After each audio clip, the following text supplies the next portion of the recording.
Think of yourself when you were 3 years old. What did you like to do then that seems a little babyish now? I bet you've changed a lot since then.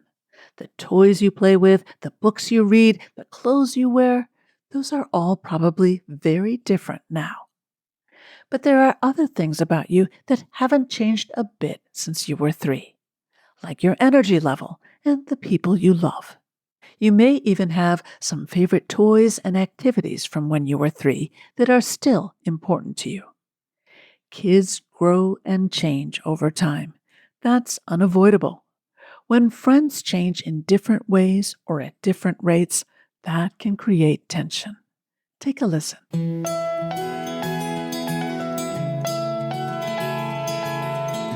Kids Ask Dr. Friendtastic!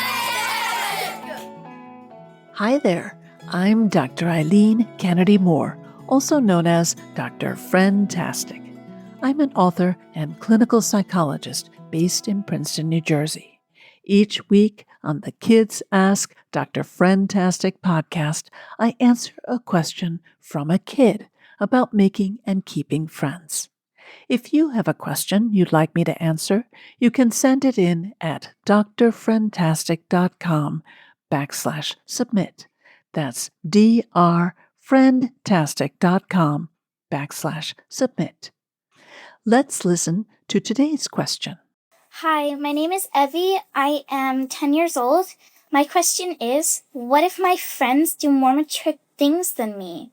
I feel really left out of it. What should I do? Hi, Evie. Thanks for sending in your question. Let's start by talking about the word mature. When adults say mature, they mean responsible. Doing your homework without being reminded, cleaning up your room, doing chores that help your whole family. Those are all very mature things to do. But sometimes what people mean by mature is inappropriate for kids.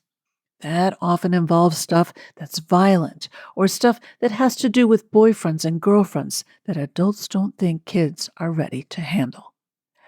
I'm guessing that the problem with your friends is not that they're overly interested in mature topics like vacuuming, laundry, and bill paying. Maybe your friends are allowed to watch shows or play video games that your grown-ups don't think are good for you. Maybe they have phones and go on social media, and you're not allowed to do any of that. Or maybe they're talking about makeup or dance moves or boyfriends and girlfriends in a way that your parents see as growing up too fast or that make you feel uncomfortable. I remember when I was about your age and my girlfriends suddenly became boy crazy. All they wanted to talk about was which boys they liked. This was uncomfortable for me because I just wasn't ready for any of that, and I didn't have to be. There's no rush to get into mature topics and lots of reasons to wait.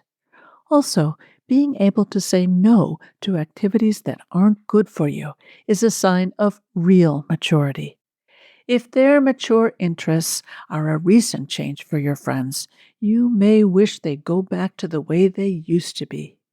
You also probably know that's not going to happen.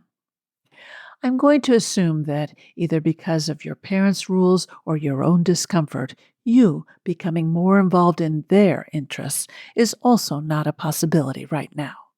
So, what can you do? One option is to lean into other interests that could connect you with your friends. What did you like doing together in the past? Can you think of any new activities that you could all enjoy? Maybe you could suggest those. Another option is to listen politely and wait for an opening to shift the topic of conversation.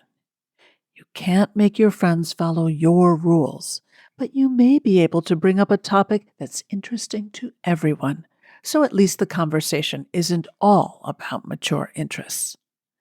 Still, another possibility is to spend less time with the group and more time one-on-one with these friends.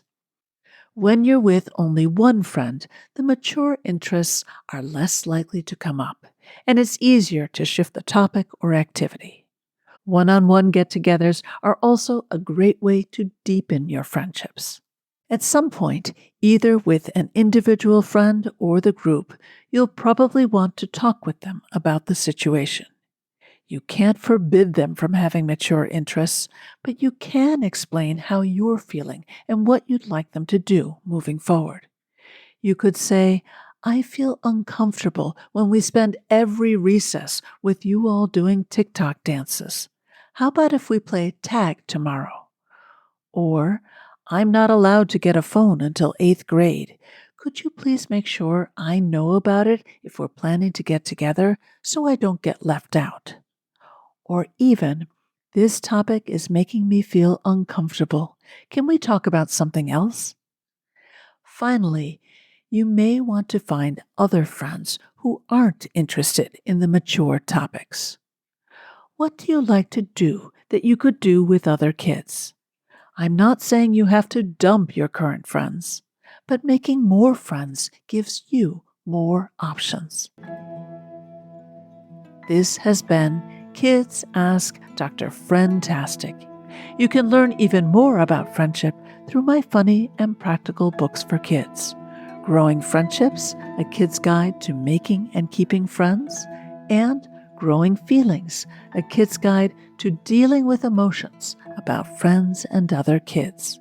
They're available through your library or wherever you buy books. Parents, check out my online workshops for kids at workshops.eileenkennedymore.com.